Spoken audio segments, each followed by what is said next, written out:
আসসালামু আলাইকুম রহমতুল্লাহ। 24 ডিসেম্বর 23 যে ভুল সিদ্ধান্ত নিয়ে আওয়ামী লীগে কঠিন পরিস্থিতি, এর মধ্যেই কি ঘটেছে দেখুন।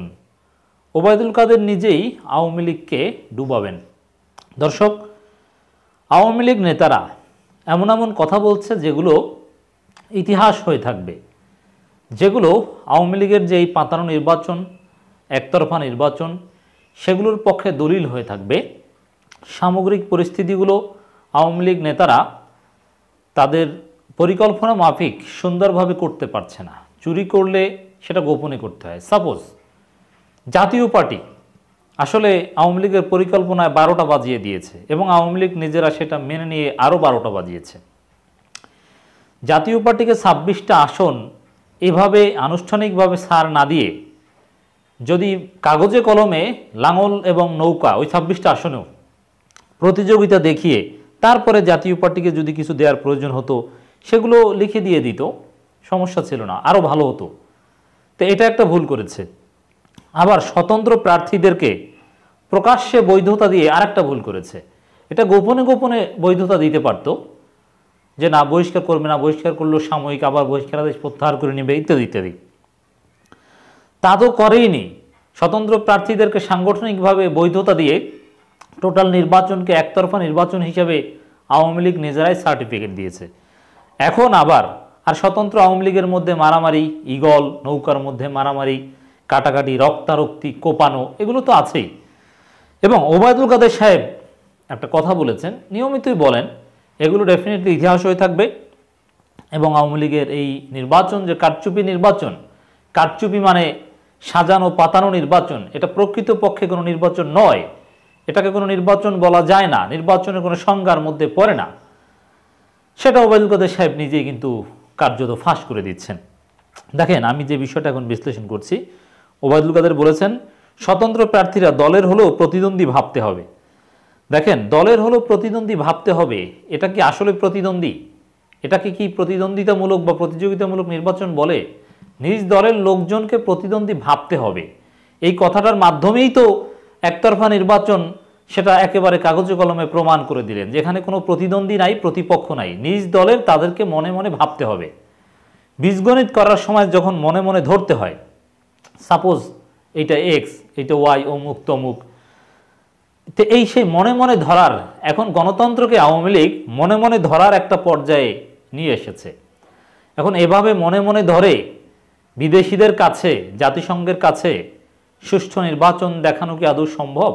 আমি মনে করি কিছুতেই নয়। তো এইভাবেই মনে মনে প্রতিদ্বন্দ্বী ভাবতে হবে। এই বিষয়গুলো এভাবে প্রকাশ্যে বলে ডেফিনেটলি এই নির্বাচন যে একটা কলঙ্কিত নির্বাচন, তার সপক্ষে ওবায়দুল কাদের সাহেব নিজেই একটা দলিল রেখে দিলেন আমি মনে করি। আওয়ামী লীগের সাধারণ সম্পাদক বলেন, যারা আমাদের দলের প্রার্থী আছেন অথবা যারা স্বতন্ত্র প্রার্থী হয়েছেন তারাও কিন্তু আমাদের দলেরই নেতাকর্মী।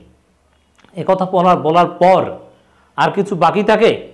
যে এই নির্বাচন যে আমরা আর মামুরা, এই নির্বাচন যে নিজেরা, এই নির্বাচন যে কোনো, এই নির্বাচনের জন্য যে কোনো প্রতিপক্ষ এবং প্রতিদ্বন্দ্বী নেই, এই কথা বলার পর আর দ্বিতীয় কোনো প্রমাণ খোঁজার কোনো দরকার হয় না। I repeat this sentence citing Obaidul কাদের।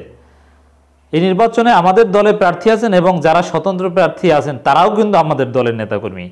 আর সবচেয়ে ইন্টারেস্টিং, বাকি যতটুকু বাকি থাকে একতরফা নির্বাচন প্রমাণ করার জন্য, সেটা জাতীয় পার্টি করে দিয়েছে। এমনিতেই ভাগ বাটোয়ারা করেছে, সেটা ধরলাম অস্বীকার করেছে যে ভাগ বাটোয়ারা না, ওটা একটা কৌশল। কিন্তু জাতীয় পার্টির মহাসচিব থেকে শুরু করে আরও কয়েকজনের নির্বাচনী প্রচারণার পোস্টারে জাতীয় পার্টি মনোনীত আওয়ামী লীগ সমর্থিত সংসদ সদস্য প্রার্থী লেখায় বাকিটা প্রমাণ হয়ে গিয়েছে। এর মানে এই নির্বাচনকে চাইলেও জোর করে কোনোভাবে প্রতিদ্বন্দ্বিতামূলক বা প্রতিযোগিতামূলক নির্বাচন হিসাবে দেখানো যাবে না।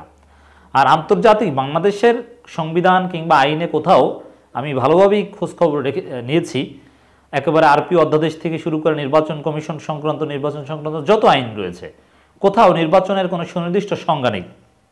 কিন্তু আন্তর্জাতিক বেশ কয়েকটা চুক্তি বা এগ্রিমেন্টে নির্বাচনের সংজ্ঞা রয়েছে। তা আন্তর্জাতিক মানদণ্ড অনুযায়ী যে নির্বাচনের সংজ্ঞা, তাতে যা হচ্ছে এটাকে নির্বাচনই বলার কোনো সুযোগ নেই।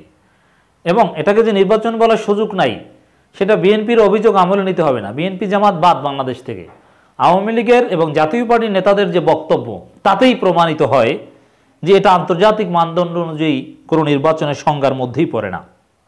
নির্বাচনকে ঘিরে সারা দেশে উৎসব মুখর পরিবেশ বিরাজ করছে উল্লেখ করে ওবায়দুল কাদের বলেছেন, নির্বাচনে অংশ নেওয়া স্বতন্ত্র প্রার্থীরা আমাদের দলের হলেও প্রতিদ্বন্দ্বী হিসাবেই ভাবতে হবে। উৎসব মুখর পরিবেশ, তাহলে কোপাকুপি, মারামারি, কাটাকাটি, এগুলো নিউজ আমরা কি দেখি? তাহলে এখন কি মারামারির উৎসব চলছে নাকি? সেটাকে আমরা কি উৎসব ধরে নিব? আর হ্যাঁ, উৎসব ততটুকু কাদের মধ্যে? ততটুকু আওয়ামী লীগের এবং আওয়ামী লীগের মিত্রদের মধ্যে। ডেইলি স্টার একটা রিপোর্ট, যখন আওয়ামী লীগের নেতারা মাঠে নির্বাচনী প্রচারণা চালাচ্ছেন তখন বিএনপি নেতারা পালিয়ে বেড়াচ্ছে। বিএনপি বাংলাদেশের বৃহত্তম রাজনৈতিক দল, জামাত নেতারা কর্মীরা পালিয়ে বেড়াচ্ছে। কেউ খেতে খামারে ঘুমাচ্ছে, কেউ বনে জঙ্গলে ঘুমাচ্ছে, সেখানে খাবার পাঠিয়ে দিচ্ছে, সেখানে বসে খাচ্ছে। কেউ ধানের যে কুটা, নাড়া, সেগুলো বিছিয়ে ঘুমাতে হচ্ছে, পশু পাখির সাথেও ঘুমাতে হচ্ছে। এটাকে উৎসবমুখর পরিবেশ বলা যায় কিভাবে? দেশের বৃহত্তম রাজনৈতিক দলগুলো অসহযোগ আন্দোলনের কথা বলছে। 20-22 হাজার নেতাকর্মী কারাগারে, শুধু বিএনপির বা বিরোধী দলের। তো এ থেকে উৎসবমুখর পরিবেশ কি দেশে না আওয়ামী লীগে? যেহেতু আওয়ামী লীগ নিশ্চিত ক্ষমতায় এসে গেছে, এজন্য বলা যায় যে আওয়ামী লীগে উৎসবমুখর পরিবেশ।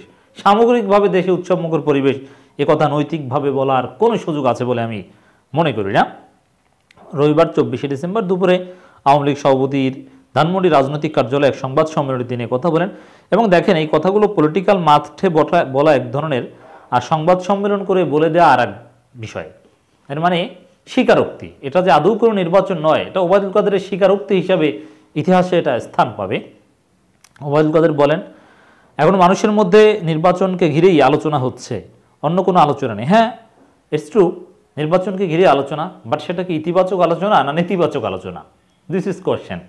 নির্বাচনকে ঘিরে আলোচনা, বিএনপির আলোচনা, বিএনপির কর্মসূচি, জামাতের আলোচনা, জামাতের কর্মসূচি, সংবাদ সম্মেলন, সব নির্বাচনকে ঘিরে, দ্যাটস ট্রু।